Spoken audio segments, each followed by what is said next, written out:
to start with some excuses.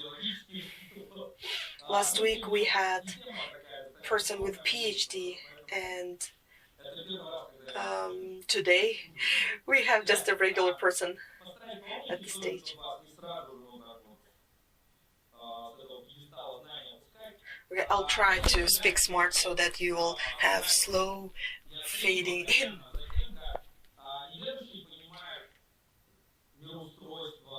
I was always curious how non-believers see the scripture,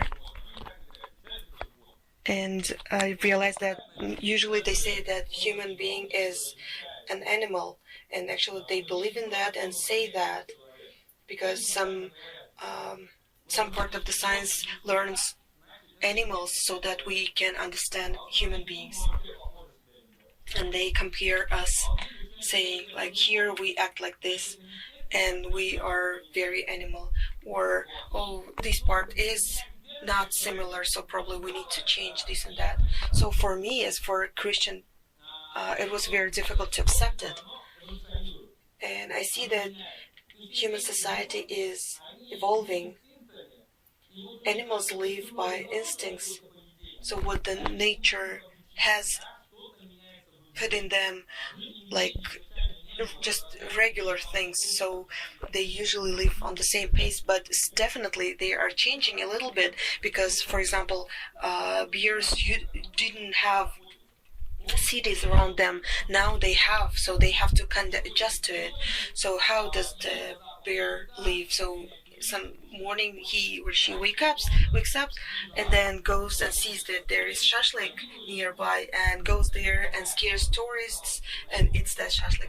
So in some way their lives are changing.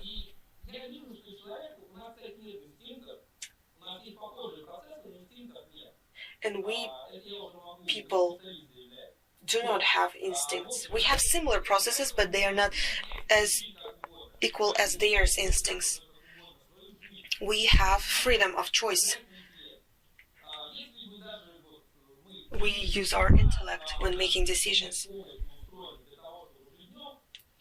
We are people who were born to, we were made to live during the day and sleep at night.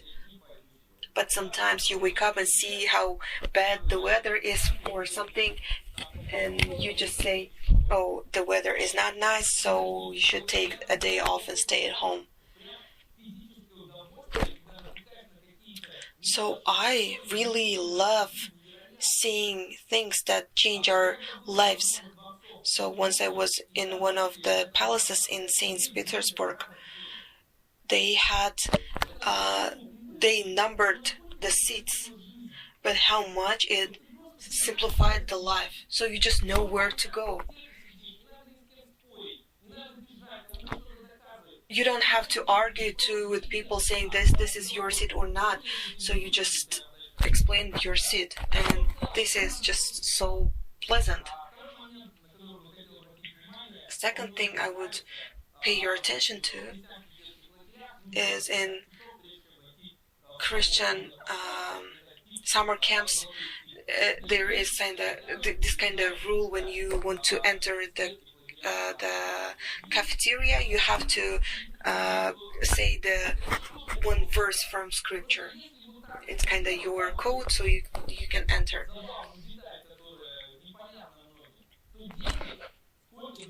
But for children, despite how many there are there, they will all enter.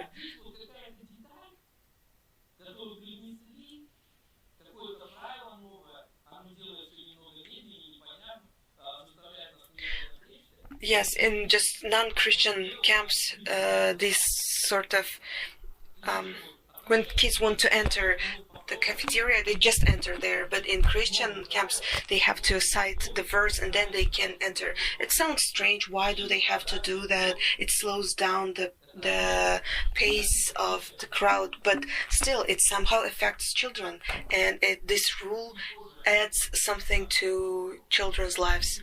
I'll later explain how it's related to the preaching. Now let's open 1 Corinthians 14. I'll be reading ESV version.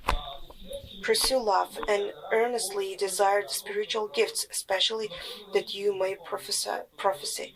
For one who speaks in a tongue speaks not to man but to God. For no one understands him, but he utters mysteries in the Spirit.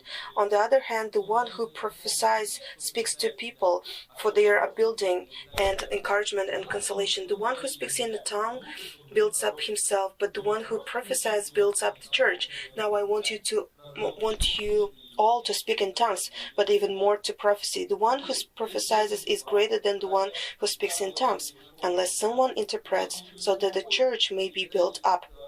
Now, brothers, if I come to you speaking in tongues, how will I benefit you unless I bring you some revelation or knowledge or prophecy or teaching? If even lifeless instruments such as flute or the harp do not give distinct notes, how will anyone know what is played? And if the bugle gives an indistinct sound, who will get ready for battle? So with yourself, if with your tongue you utter speech that is not intelligible, how will anyone know what is said? For you will be speaking into the air. There are doubtless many different languages in the world, and none is without meaning.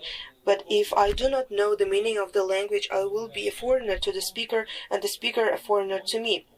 So with yourselves, since you are eager for manifestations of the Spirit, strive to excel in building up the church. Therefore, one who speaks in a tongue should pray that he may interpret. For if I pray in a tongue, my spirit prays, but my mind is unfruitful. What am I to do? I will pray with my spirit, but I will pray with the mind also. I will sing praise with my spirit, but I will also sing with my mind also. Otherwise, if you give thanks with your spirit, how can anyone in the position of an outsider say amen to your thanksgiving when he does not know what you are saying? For you may be giving thanks well enough, but the other person is not being built up. I thank God that I speak in tongues more than all of you. Nevertheless, if in church I would rather speak 5 words with my mind in order to instruct others than 10,000 words in a tongue. Brothers, do not be children in your thinking. Be infants in evil, but in your thinking be mature. In the law it is written, by people of strange tongues, and by the lips of foreigners will I speak to these people, and even then they will not listen to me, says the Lord. Those tongues are a sign not for believers, but for unbelievers, while prophecy is a sign not for unbelievers, but for believers. If therefore the whole church comes together in all speak in tongues, and outsiders or unbelievers enter, they will not say that you are out of your minds? But if all prophesy and an unbeliever or outsider enters, and he is convicted by all, he is called by account by all. The secrets of his heart are disclosed, and so, falling on his face, he will worship God and declare that God is really among you. What then, brothers? When you come together, each one has a hymn, a lesson, a revelation, a tongue, or an interpretation. Let all things be done for building up. If any speaks in a tongue, let there be only 2 or at most 3, and each in turn, and let someone interpret. But if there is no one to interpret, let each of them keep silent in church and speak to himself and to God. I've read until 28, but the verses should be till 40.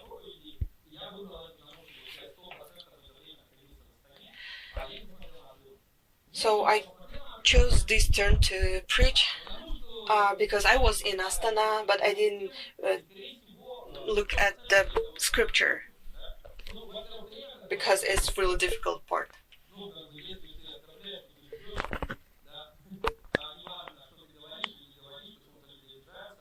Because it's very now everybody's so sensitive, and it's very difficult to preach on difficult topics, and people get offended. So this part of the scripture today's it has 2 topics: speaking in tongues and women in church. But actually this passage is not about that. What Andrei said last week, I had my own revelation there, because I used to look at that chapter 13, 1 Corinthians chapter 13, as a separate chapter, not related to the whole Corinthians. For me it was like chapter 12 and then chapter 14, and chapter 13 is just for weddings and for love, and it's like a novel, and that's it. And I realized that in Corinthian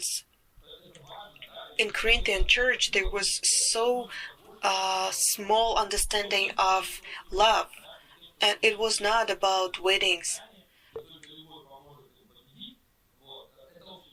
Yeah, definitely. It was about love that would help them all to come to the victory. But still, we see that in the church, at that church in Corinthians, in Corinth, they were like again, many people would fight to see who is better than the other one. Like, just imagine Alexei or I or any other elders would come and pray, and then the other person would try to get the microphone and speak more, and then the other would try to fight for attention. And this is what happened in Corinth. People didn't respect each other, but they had so many gifts that everybody wanted to show off and wouldn't hesitate to do that.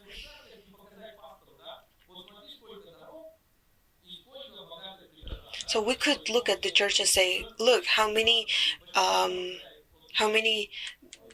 gifts this church has and how many offerings they make. But then when you look deeper and you see how disorganized they are, and you say like, oh, I do not want to be at that church. So Paul tries to bring some order, so he gives some rules. And he says, okay, guys, you should speak in turns. One person prays, and then the next person prays, and then the next person prays. Same when you prophesy, you speak in turns. When we say prophecy, it's not about the future. It's about some teaching, some explanation of the scripture, or some preachings that Paul has already made previously.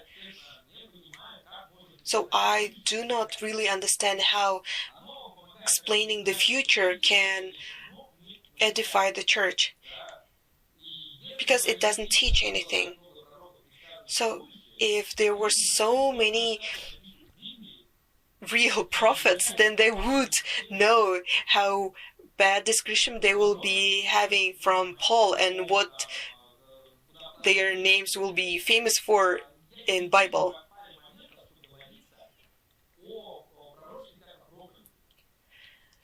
But here we see that prophecy is described in a way of a preaching. So he says, okay, men speak, but women should not speak from now on. So we see that he brings 2 rules, but then it means that we need some more rules.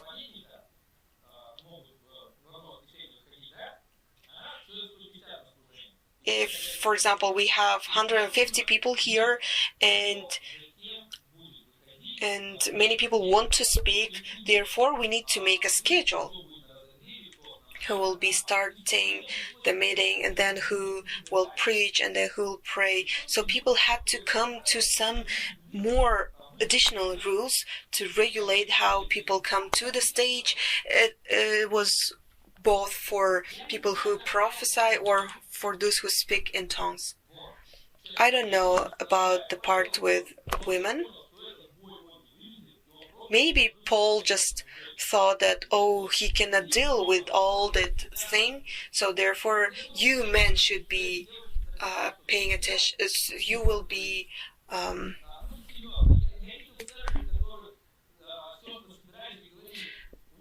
in charge. But I know that women are very strong, and women can do anything.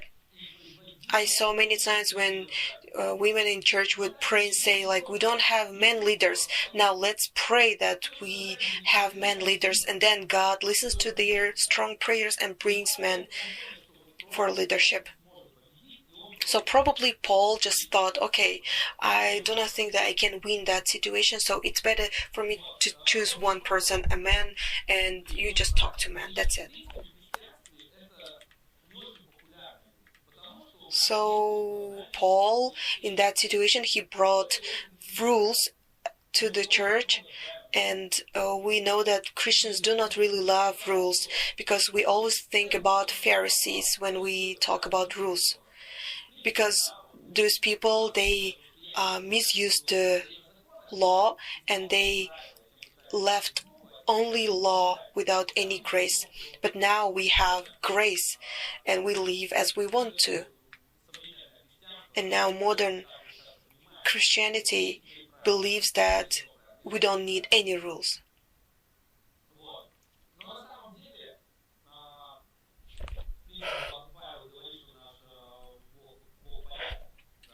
But Paul says that God is God of order. So we understand that we cannot survive without rules. You either escape or bring order. So now we make decision that, for example, when you leave the bus, you enter from one door and you leave from the other door. So, for example, that sort of rules, we bring these rules to church as well.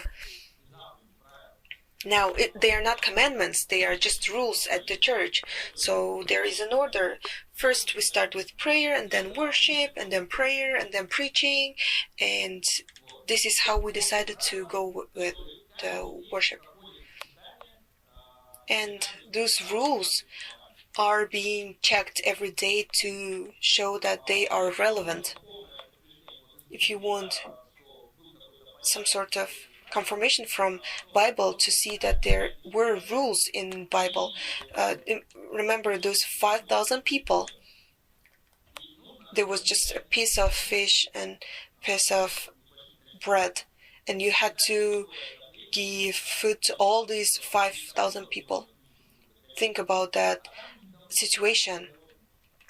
Stress there, everybody was so hungry, so they needed a system which,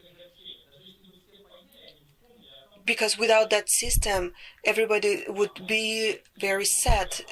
Despite having food, they would be sad because of how that food delivery would be carried out. Same in the Moses period, when he decided to bring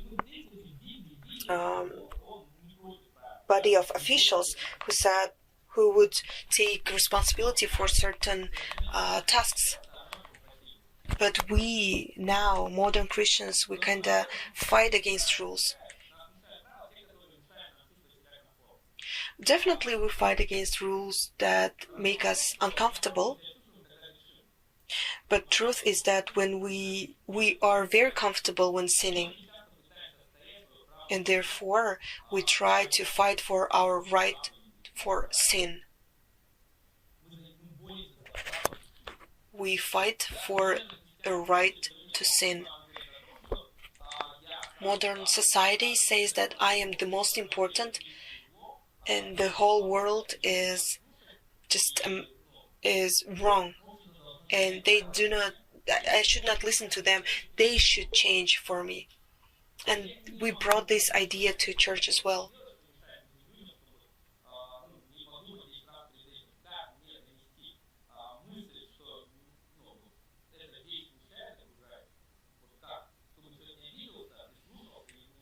Therefore, we always think, how should I deliver an idea to other people, because those people will always feel some pressure, and now everybody cares about what other people may think about what I say. But we Christian people,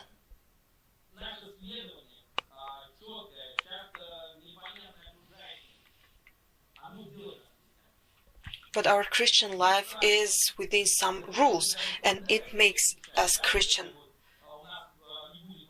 Because if we don't follow them, we will not be different to any other people outside. So, for example, worship. We have worship rules, and then if there is no, for example, worship at the meeting, everybody will be feeling weird that something is not correct. Also, as an example, the way how we participate in Holy Communion, we ask everybody to pray first, and then they should come. But there is reason behind, because we want people to pray first so that they embrace God, His presence, His sacrifice, and then we come and we take the Holy Communion. But how about the people who stay in the line?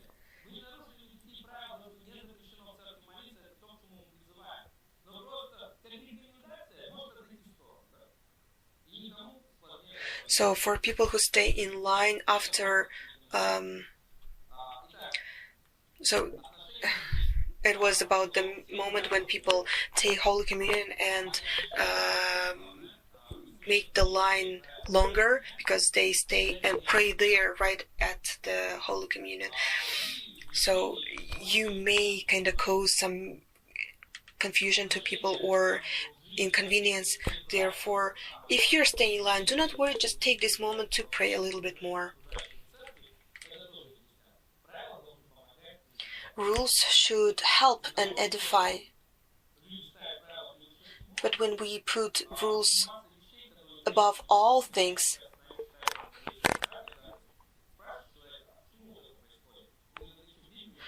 also there are moments when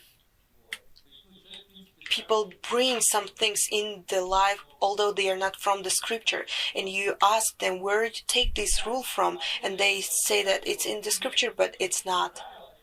So I want to say that rules are important, but we need to use them with wisdom to edify the church. It should be all to give something good to the church. And elders always try to make everything better for the church.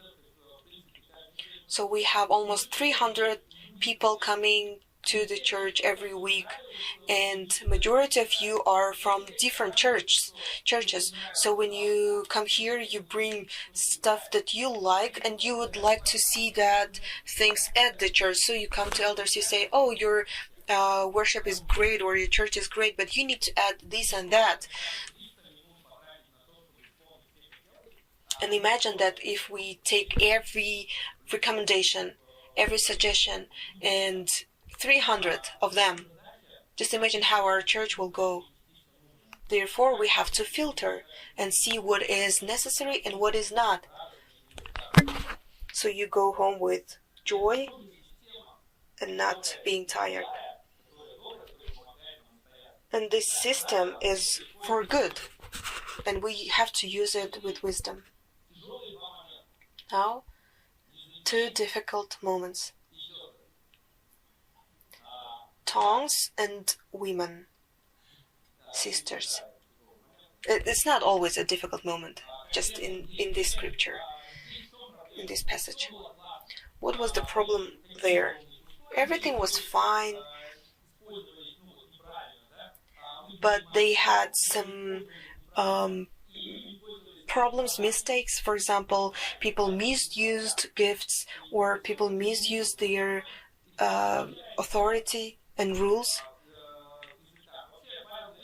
So coming back to tongues, definitely prophecy is more interesting and more useful for the church, Paul says, but he confirms that there are many tongues.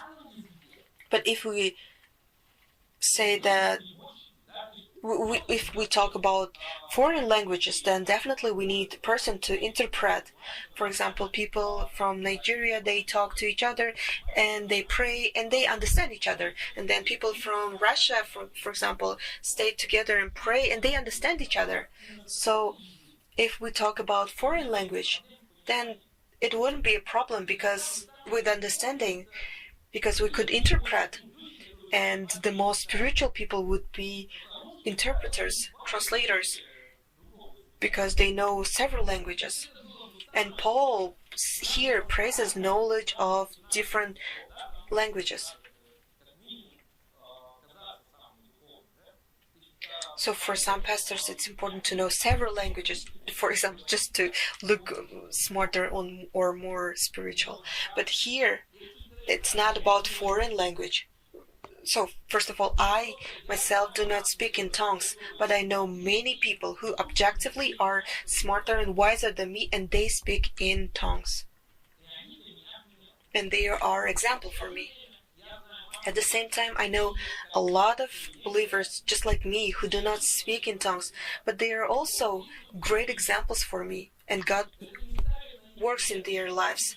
But it doesn't make them people of the second level or the second sort of a lower level just because they do not speak in tongues.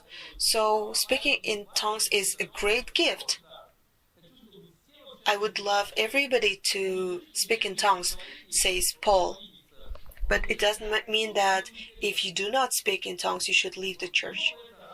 He would love everybody to speak in tongues. But if you do not speak, it doesn't mean that you are not saved or non-believer. Why it's important question.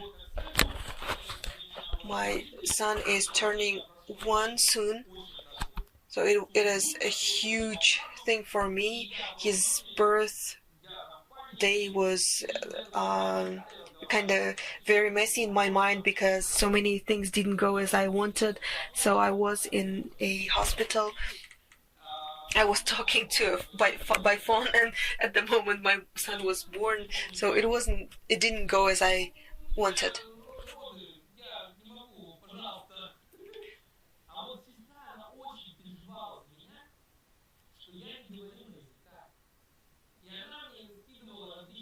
So at that moment, when I was talking to on phone, it was because a lady who I was talking to, she really wanted me to speak in tongues, and she was so into that. She was like talking by phone and sending pictures, sending message and stuff, and I couldn't say like, sorry, I'm busy, I cannot talk to you right now. So I can almost miss the moment when my son was born. The gift of tongues is very intimate because at that moment you speak directly to God. Person doesn't even understand what he or she is saying. Personally, I don't understand why we need a human being in that system. I don't understand the mechanism of speaking in tongues. But it is a miracle. It's God's gift. It shouldn't be logical. Actually, the miracle is different because it doesn't follow the laws of physics. Otherwise, it wouldn't be a miracle. Same for prophecy. It's a miracle because God opens something through Holy Spirit. It's not just technically, I'm very smart and I say this and that, and I bring something from the scripture. No, it all comes from God. It's a miracle.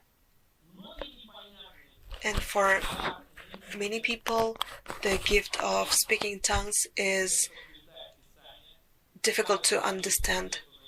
But it is a gift, and Paul is happy for those who speak in tongues. But you must be wise when using it. You should use it for people. So probably you've noticed that here at the church, at the stage, nobody prays in tongues, because although sometimes people really want them to speak in tongues, and some of those people who come to the stage, they have this gift, but still, elders some time ago looked at pros and cons, looked at the context of the church, political, spiritual, legal, and cultural, and made decision that at the church, from the stage, we will pray with understandable words so the church can edify. But in your time, please pray in tongues as you want, because it's your personal time and nobody has a right to stop you. But because of that gift being misused, we Christians love seeing miracles at the stage. But for non-believers, it can be shock. Just because the gift can be misused and it can look like just a performance. If we see bad and evil, angry videos about Protestant church, it's about speaking in tongues, because I've never seen non-believer coming and speaking in tongues and saying, oh, I want that. No, in the opposite, they would be scared. Times change, and we people with intellect, and we look around and make decision that all gifts should be used wisely. Just as gifts, any other gifts, they should be used for edifying. It's not to bully somebody or to hurt somebody. God gave you the gift to remember it and also to help the church.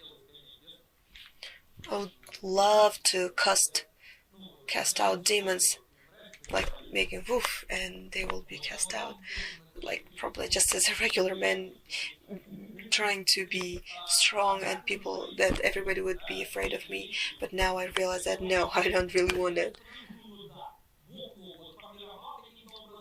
God gives people because He forms them a certain way and He brings the certain gift for them. So the most difficult part now, okay, we understand about gifts. My perception is that speaking in tongues is just a regular gift as any other, and it should be used wisely. So about women which should be in silence, I have never seen women who are silent.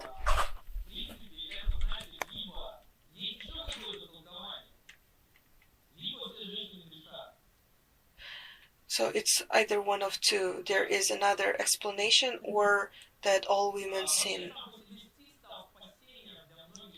But the verse itself became kind of salvation for weak men who couldn't be leaders at home or at church. When you don't have any other arguments, you use scripture. Okay, haven't you read the Bible? And you kind of try to use the authority of Bible instead of having your own authority and your own leadership. So when you don't have authority, you just say, oh, women in the Bible it says that women should be silent. And we see that there are sometimes cases when in the Bible we see the cases when women bring problems, but we see more cases when men come and bring problem. We see how what is Jesus's attitude toward women. He would always appreciate them.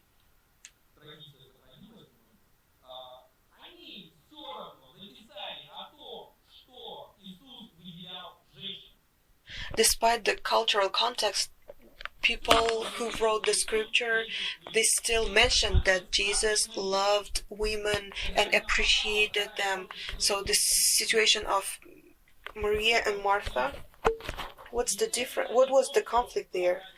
It was because one woman didn't do anything. So my wife doesn't like me doing nothing. She always tries to give me some work, and I think it's just a regular thing. And when we were dividing house chores, it would be like I realized that I should always finish together with her, because even if I had my own part, she would but if I finish earlier, she would add something more to me. So we see that Maria, as just disciple, she would sit in front of Jesus and listened to Jesus. It was kind of special thing for only for men at that moment.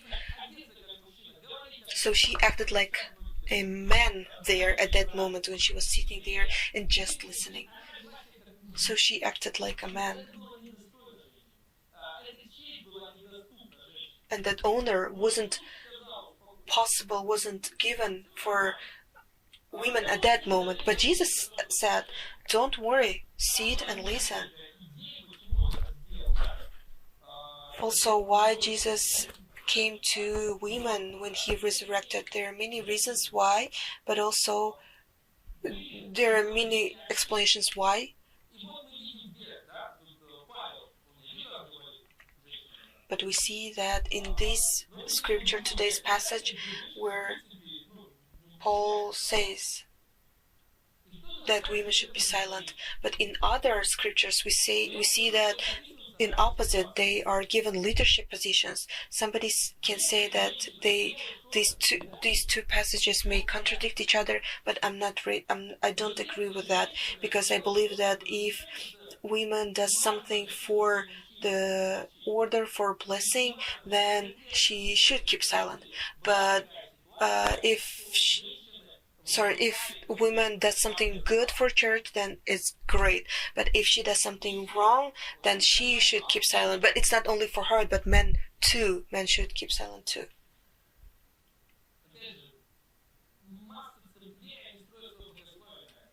Again, many churches build the whole theology on this passage, saying that I am wrong. But this is how I see it, and I'm open for discussions. My position about tongues and rules at church, which probably you do not like, but still, I think everybody agrees that everything that happens at church should edify it. Some people come here and at the stage and want to speak in tongues.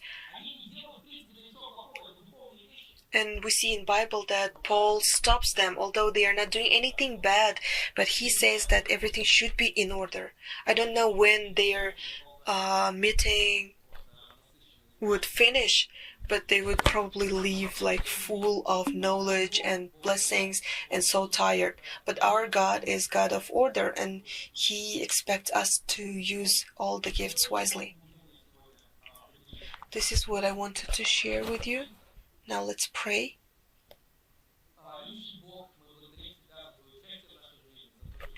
Dear God, thank you for participation in our life and for trusting so many things to us, for being with us in every step in our life. Please bless us so that we can be honest to each other and to you, so we don't do everything we like only, but we do what benefits the church in what we say and what we do.